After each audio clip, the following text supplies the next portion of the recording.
This podcast is proud to be part of the TalkSport Fan Network. TalkSport. Powered by fans.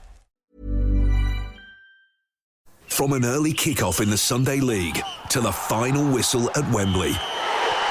From local heroes to international icons, groundsmen to gaffers, grassroots to golden boots. When it comes to football, it's everyone's game.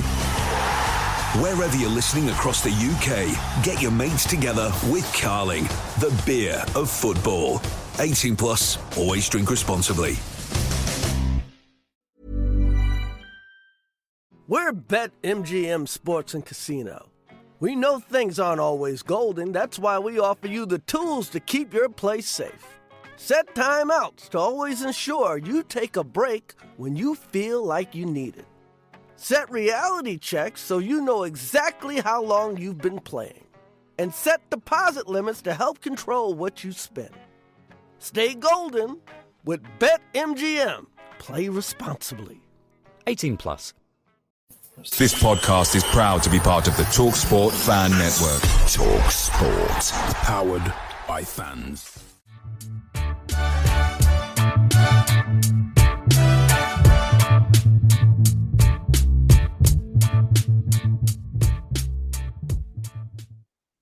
So, good evening and welcome to the next edition of the Away End. I am this evening joined by Charlie from the Peterborough podcast, the PoshCast. So, Charlie, thank you very much for joining us.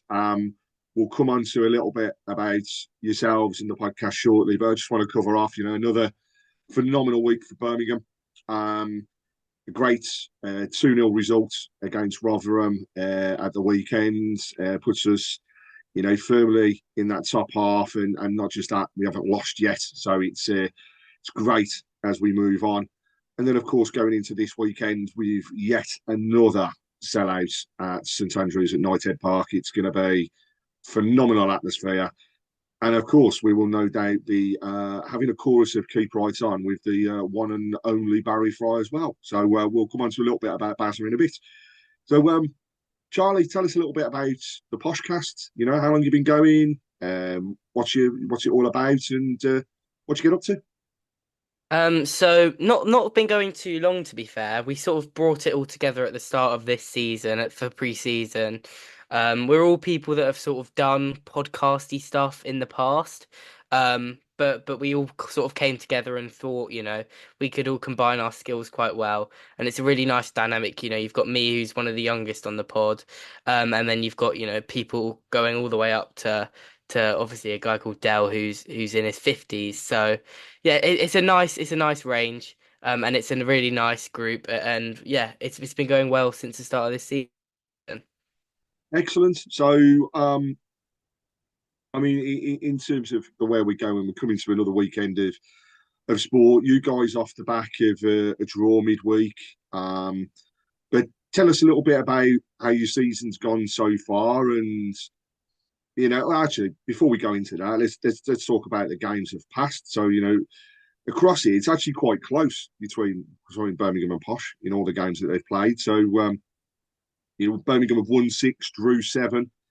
We've only lost the 3, so that's a good thing. However, I was there as well when one of those occurred, and I will say you demolished us. So it wasn't pleasant as a Birmingham fan that day. But when we go back over the past 5, 2 wins, 2 draws, and a loss from a Birmingham perspective, and the last game was actually a draw at St Andrews at Knighthead Park. So it's I think it's got a good game written all over it for the weekend. But tell us a little bit about Posh this season. What can we expect? What's the differences between what we've seen previous and now? And what, in terms of like formation, players to watch out for, tell us a bit about them coming into the game. Yeah, so obviously since that sort of 2-2 draw that you mentioned at St Andrews, we have both been on a very different journey, I think, Posh and Birmingham. But I think we're both two very different looking sides and two very different looking clubs now. From Peterborough United perspective, we have come back down to League One. Been in the playoffs 2 seasons in a row. It's not gone great. We lost obviously the infamous Hillsborough game where we were 4-0 up going into the second leg and we ended up bottling it. And then That last was a season phenomenal losing out in game, the though. playoffs. Yeah, I mean, incredible Phenomenal game. game. And looking back on it, it was, a real footballing night. But obviously, as a Peterborough fan, that was a sour one to take. And so at the end of that, we decided that we were gonna, completely retool. We've always been a club that have sort of relied on playing into a big sort of number nine striker who's going to score 25, 30 goals for us in a season. And that's sort of been our way, but we decided to go away from that, be a more sort of counter-attacking team, but more sort of we counter-attack, but we have the ball a lot. I don't really know how best to describe it other than that. We have a lot of possession, but all our goals are really quick moves on the break. We draw you in and then we find a way to play in behind you. And that worked really well last season. And it's a style we've tried to bring into this season. We've still got a lot of new players because we had a lot of turnover in the summer. So we've got a lot of new players in, and they're still trying to learn the system. We've had some promising moments, had some promising games, but as it stands, we've not been as good as last season. But you never know. All it needs is one good game, one good run, and then we're back up in the playoffs where we want to be. And you mentioned there about the turnaround of playing staff, and the difference. Just going back to that game, and I remember watching it thinking, could Sheffield Wednesday actually do it? And I think once they got that impetus behind them and the crowd was behind them, there was no going back. And I felt for all the Peterborough fans and ultimately the players that night, because even though you say you bottled it, actually Wednesday they were phenomenal. They were up for it. Darren Moore had them ready. So I wouldn't take it, as too much of a negative from there. But you mentioned about the turnaround of players as well. Good old Barry. God, when he was in Birmingham, I think he signed something like 50 odd players. So he's used to big turns around in squads. But Darren Ferguson seems to have a little bit about him and know young, eager, powerful players from what I've seen so far. So how do you generally set up? What's your formation? And it's actually quite interesting that you mentioned there about keeping hold of possession as well, because possession stats for Birmingham are phenomenal this season. I saw one the other day. I think it's 68% average possession per game, which we haven't seen for a very, very, very long time. But as we know, possession doesn't necessarily win games. So how does it work for Posh? Is it back from defence, straight through the midfield, holding, then up front, or how do you generally set up? And what does Fergie do with the team? I'm going to be honest with you. Your manager, Chris Davies, is probably absolutely scratching his head right now because we came into this season and all of last season saying we are a team that plays a 4-2-3-1. We have four at the back, fullbacks that get forward, two holding midfielders who sort of sit deeper and dictate play, a number 10 who's sort of a bit of a jack in the box, doesn't really, pops up in different areas, and then wingers that are dangerous, cut inside, and a striker who, while he's not the biggest, while he's not scores, he can run and he presses the back line and he forces mistakes. That was how we played all of last season, and that's how we were told we were going to come into this season and play. Then a couple of bad results later, Darren Ferguson on Saturday at home to Bristol Rovers all of a sudden switches to a 3-5-2, which is a system we haven't really prepared for. It caught Bristol Rovers completely off guard, as you'd expect, caught the fan base off guard, and then we played that again at Leyton Orient on Tuesday night. So I'm not really sure how we're going to line up. The 4-2-3-1 served us really well over the last sort of season and a bit. It's been really good, and when it works, it's fantastic to watch. But we've gone to this back three, and we've got 4 points from 6 with it, which isn't terrible. So to be honest, you could be playing against absolutely any formation on Saturday. So what I will tell you though is no matter what happens, expect pace up front because no matter what striker plays, they are going to be quick. I mean, it will probably be Ricky J. Jones, and he I think runs 100 meters in 10 seconds, 11 seconds, and Yeah. he is probably the quickest player in the Football League. To be completely honest with you, he is absolutely rapid, and he's often a big threat. So Yeah, I'll go for cautious optimism and say we're going to play a back four, but you never know with Bosch. Tell us more about those wingers and your strikers, and also you mentioned about the holding midfielders. So do you generally find yourselves playing out from the back, which then is pushed through the midfield? Yeah, so obviously we actually did a really quite long segment on this whole sort of playing out from the back conundrum on the most recent episode of the pod that we recorded just sort of last night. Because we really we do try and play out from the back. We do try it, we have centre halves that show for the ball, we have a keeper that shows for the ball. When we have Mhm. the ball with the goalkeeper, all of the team comes sort of towards the ball for the ball. The midfielders come really deep, even inside our own box at some points to try and play out. But it's really not been working this season. And we've been finding ourselves being forced to go long, being forced to just kick ball off opposition players to win goal kicks and stuff. We've been finding ourselves having to do that so much that we're starting to feel like the playing out from the back may have sort of been found out a little bit. Yep. So we do try and play, and last season we played some absolutely astonishingly good football. But it will be interesting to see what happens on Saturday. And to be honest, it wouldn't surprise me if we don't even give playing out from the back a go after we saw what happened to so many teams that you've played and in an atmosphere that I'm sure will be difficult to face on Saturday.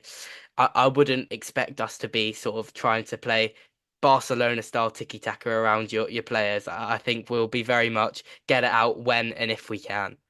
And it's interesting you talk about playing out from the back because uh, I am far from a fan of seeing it. It scares the life out of me when you see your defenders literally passing across the front of their own box, which when I was playing myself was always a role you never ever do.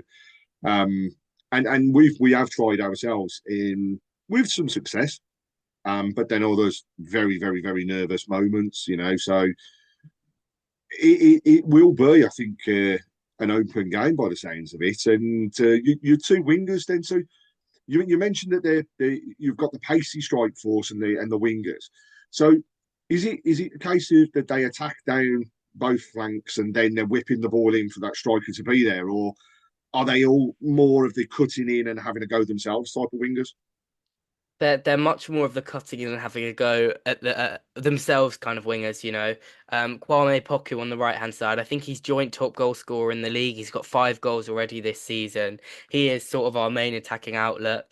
If we do end up playing with wingers and not with the two strikers, it will probably be either Abraham Ado, who we signed in the summer from Harrogate, who looks promising but nowhere near the finished article, or Malik Mothersill, who is a player that we signed from Chelsea last summer who's also really talented, but hasn't quite. I don't think his brain's quite in the way that we play yet. Um, so I think we will try and get the ball to them as much as possible. They cut in, and often if they do end up crossing the ball, it's actually the opposite winger that gets in the box and Yeah. scores and has the chance. We cross towards the back post and try and knock it back across, or the other winger gets in and tries to make himself dangerous. But no, it will be a lot of we'll cut it back, have shots, try and slip, the strikers through when we can and confuse your defense and just play quick around you. It's not going to be a lot of sort of lumping balls into the box because we don't have the players that are going to win heads against your centre halves. And so that again makes it interesting because I don't think, looking at the games that we've played this season, that we've actually come across a team that necessarily sets up and plays that same way. We've, as you've probably found, this league is very open. And at the moment, when you look at the teams that you expect to be there or thereabouts, two of them are, Wrexham, Birmingham. Yeah, they're the two that are up there at the moment. But we expected, I think, more from Huddersfield, expected more from Rotherham. Um, we've got Huddersfield next Tuesday. We've just played Rotherham, so it's going through those motions as such at the moment, and quite looking forward to this if this is the case because it should be pretty open, and I think open games for me always make for the best ones. Um, what's your thoughts on Baron Ferguson? Because obviously, I mean, to me, I could say he is Mr. Peterborough because he's there, he's gone, he's there, he's gone, he's there. Well, actually, there's only one Mr. Peterborough, and that's Barry Fry. But what what is it with Darren Ferguson? Is it that he just resonates well with the fans, that he can take you on those journeys? Or do you just think that this is ultimately kind of his level? It's a weird one because every time he's at the club, he does some sort of work, some sort of miracle. Gets us promoted. Gets us into playoffs when we don't think we ever should. Even when he came back for the most recent term, we were in January and we looked absolutely out of it. We looked like we were doomed to mid-table. And then he comes in and manages to just about sneak us in the playoffs on the final day. And it's just what he does at Peterborough. He's such a good fit for the club.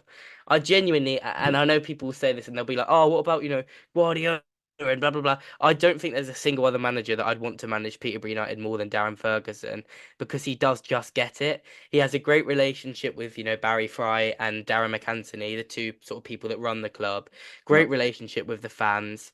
He knows exactly what the fans need. He knows exactly what the fans demand. When the fans are angry, he's even angrier than them. He always knows the right thing to say in interviews and stuff. He is Mr. Peterborough United, as you said. He's fantastic for the football club. And yeah, it's just a relationship that works. Why he hasn't got to move higher up, I will never know, because I think he's worked miracles at League One level for Peterborough United for so long that he would be worth a punt for a top championship club. But, at the end of the day, I'm happy with him where he is right now, so I don't really want to you don't want him to mark. go anywhere. Yeah, I don't want to market him too well, in case Tom Brady's listening to this and decides that next summer he wants to change, and then we end up with no manager again. Oh, do you know, there's one thing, and I'm desperately hoping that from a Birmingham point of view, we've got our settled management now, and we have been through the mill, as you guys will know, and it's there is something very similar to like what you're talking about there, the fact that Darren Ferguson is that click and he's that fit for your club. And so far, what we've seen with Chris Davis is very, very similar. He knows what the fans want, but he also knows what the club wants in terms of style of football, and that's where he set his stall out. I think it is very similar with Darren Ferguson. He don't beat around the bush. I mean, God, he's probably as fiery, if not more fiery, than what his dad was when he was the United manager, and he must take a lot away from that. I'm kind of also hoping that Darren Ferguson hates St Andrews at Knighthead Park as much as Dad did, because he's got that quote which he's said before: "Is a full St Andrews making the noise that it is more intimidating than going to Galatasaray," and that to us is a huge, huge compliment from that front.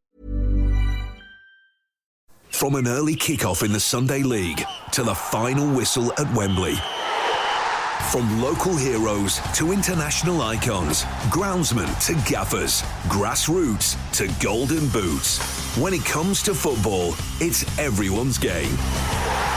Wherever you're listening across the UK, get your mates together with Carling, the beer of football. 18 plus, always drink responsibly.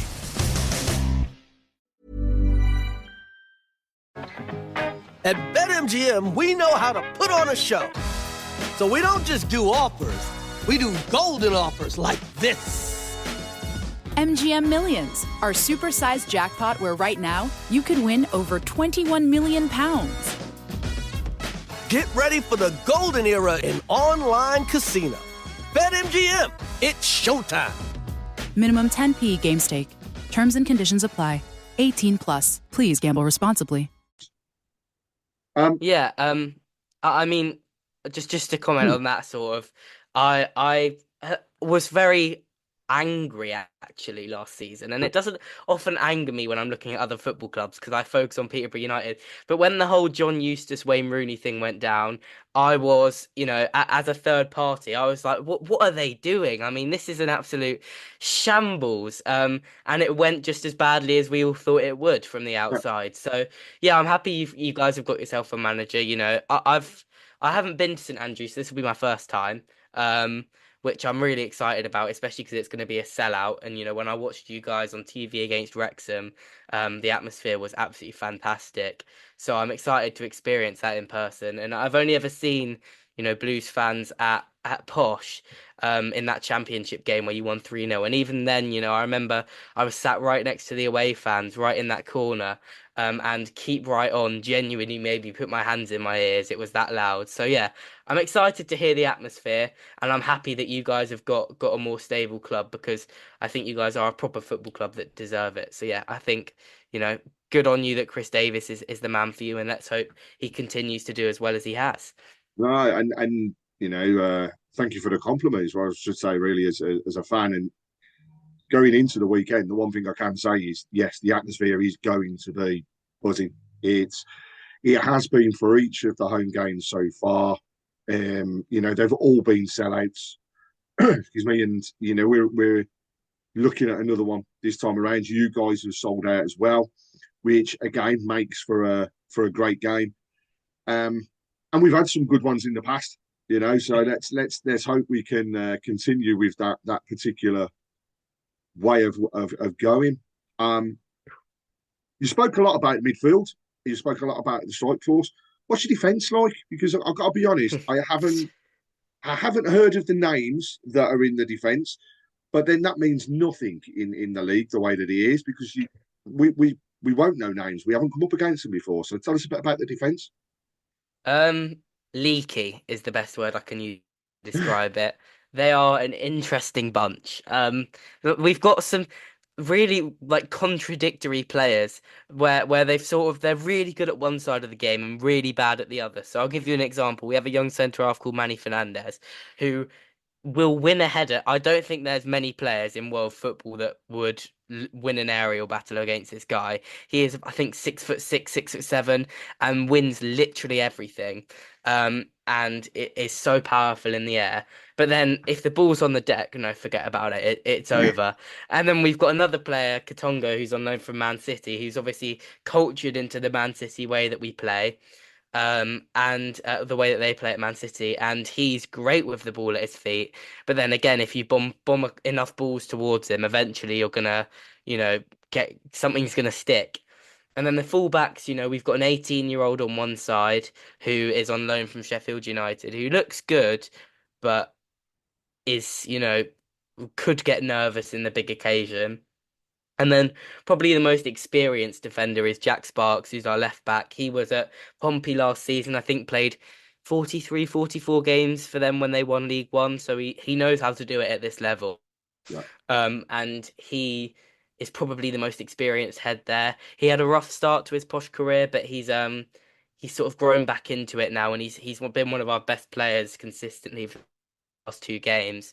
So yeah, it's a bit of a contradictory defense. They all have to play their absolute best if we want to keep Jay Stansfield and Lyndon Dykes and Alfie May and all the other ones that you have out. If we want to try and do that, if we want to try and keep them out, they'll have to all have the games of their careers. But they are good players in isolation. And it just hasn't quite clicked yet. But let's hope we can put in our first complete performance at the back on Saturday, because we're yet to get a clean sheet this season. And I guess the other one, I think, is Jacob playing in goal for yourselves at the moment, or is he sitting in the reserves? Because I know when he left Birmingham, I think he did come and sign for you, didn't he? No. So our keeper now is a keeper. Is going to be so popular at St Andrews on Saturday. Aston Villa hero Jed Steer. Yes, this is going to be fun. Yeah, so he'll be there. He will start the game. Obviously, he's the man that in the penalty shootout against West Brom in the playoff semi-finals, which was massive to getting Villa promoted. He played all their playoff games when they got promoted a few seasons ago. He was their number 2 for years and years. So yeah, that'll be interesting. He'll get a good reception, I expect.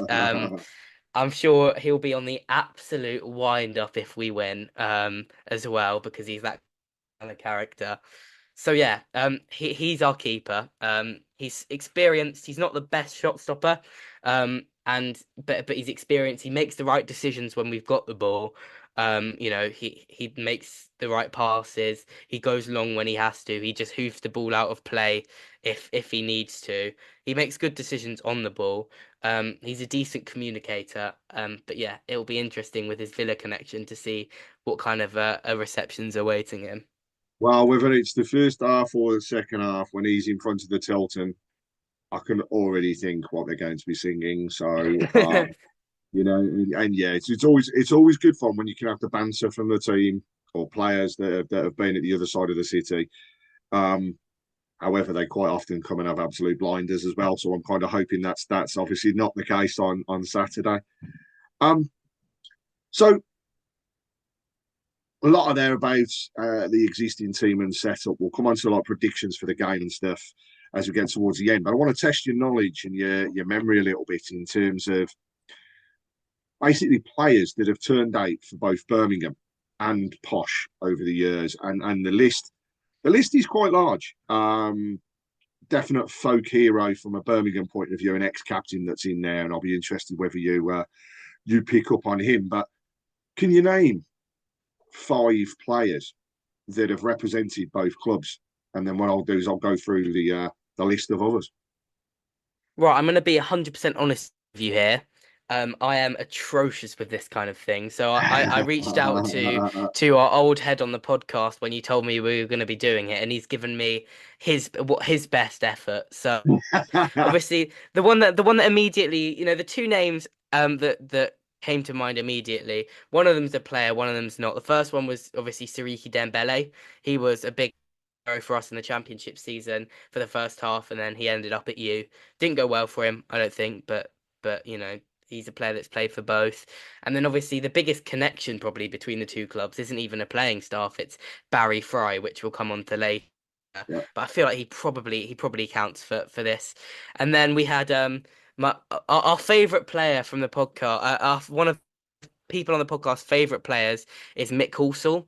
He is former Birmingham City as well. We have Reece Brown. David Seaman played for both clubs. David Seaman played for both clubs. Obviously, he's a big one, very well known. We have who else did we have? Miguel de Souza. He played for both teams as well.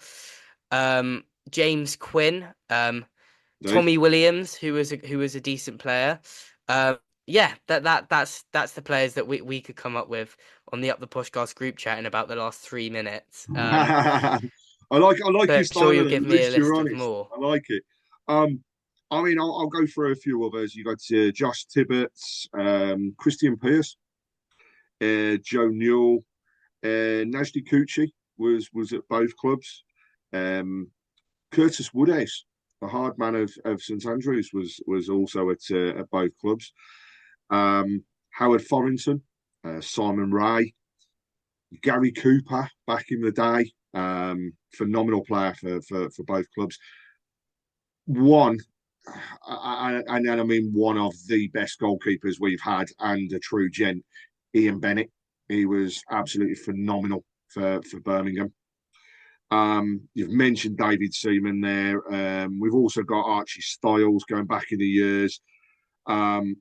Steve Castle, the fastest man that I have seen running down the wings at St Andrews back in the early days, Louis Donowa.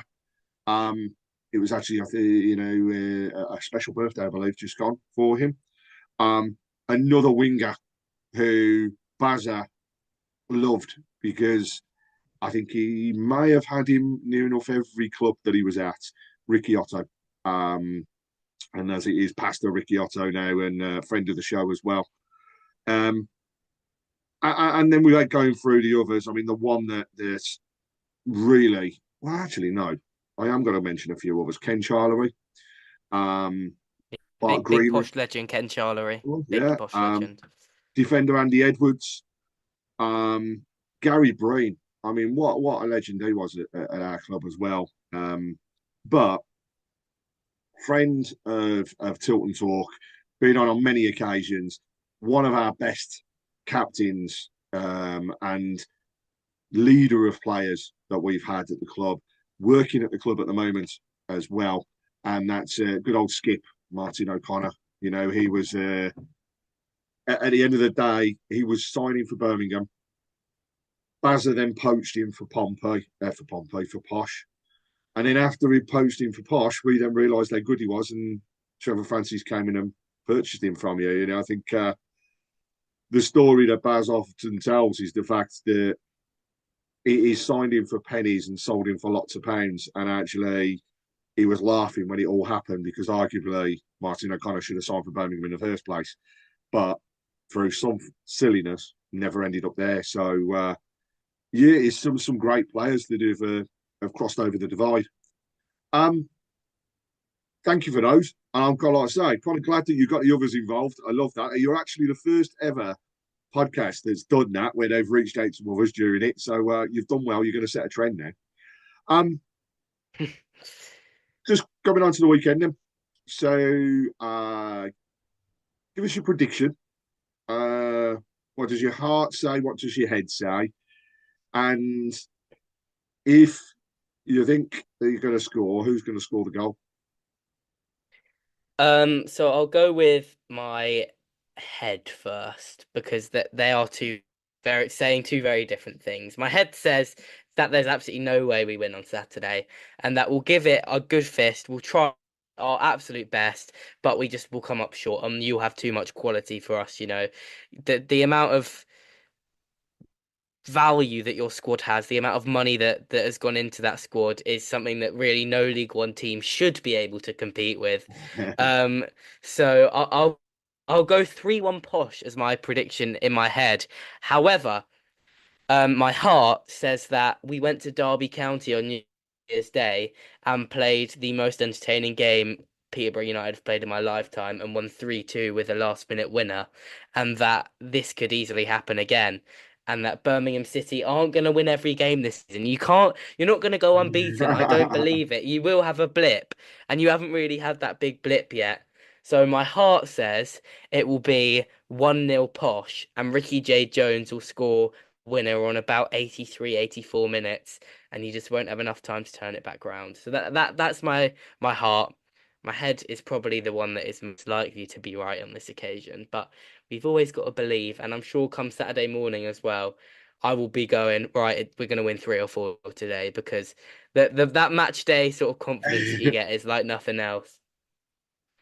So, I mean, in terms of it, we got the clean sheet the weekend.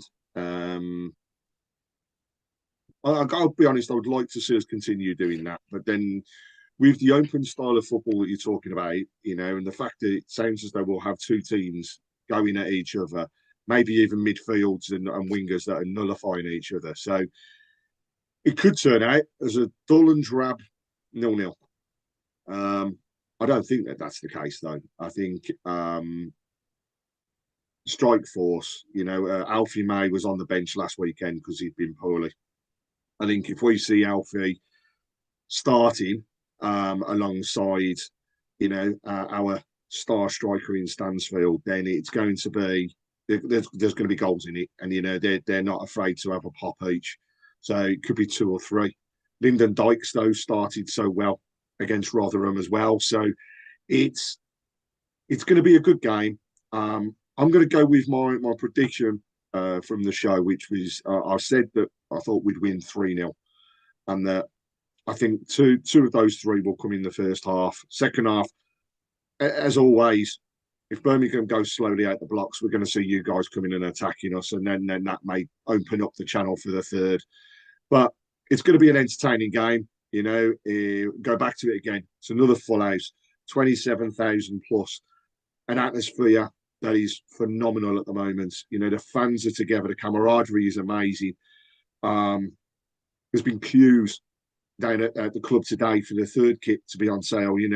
Things like this just do not happen to Birmingham City, and long may they continue. And I think, Barry's going to love it. He always does. And we always welcome Bazza back. We absolutely adore the guy. In fact, it's probably one of those managers that when he left, and his story is always still the same. When he was telling his kids he'd been sacked and then he went to a Players Awards. And he was just like, that's just typical of what Barry Farr was like. But no, it's going to be a good game. hope for the positive result. I'm going to stick with that 3-0, and we'll hopefully be able to pick up again with the next games as they go on. So, firstly, again, your first time on here, so thank you very much for joining us and sparing us the time to go through this. It's great to get an insight on the away teams and understand how they set up, the fans' thoughts on it, and also, in general, the players' approach along with the manager. So this has been really, really insightful and helpful. So thank you very much. And thank you for having me as well. Yeah. No worries. It's been fun. We always love doing the opposition podcast, especially for games like these. We had a very fun experience with Wrexham a few weeks ago, where we went on their podcast, and so we're always up for doing this. So thank you for inviting us on. No worries, and we'll do it again for the reverse fixture. And as always, if you ever want any of our guys on, just give us a shout, and we'll get somebody to come over. So Brilliant. Thank you very much again. Have a great game, safe journey on Saturday. However, I hope it's Posh's worst game so far this season, and that we come away with the results. As no doubt you're thinking the same going into with Birmingham. So enjoy the game, because I know you're coming up. So enjoy it, and thanks a lot. And sign off by saying keep right on. Cheers. See you later. Up the Posh.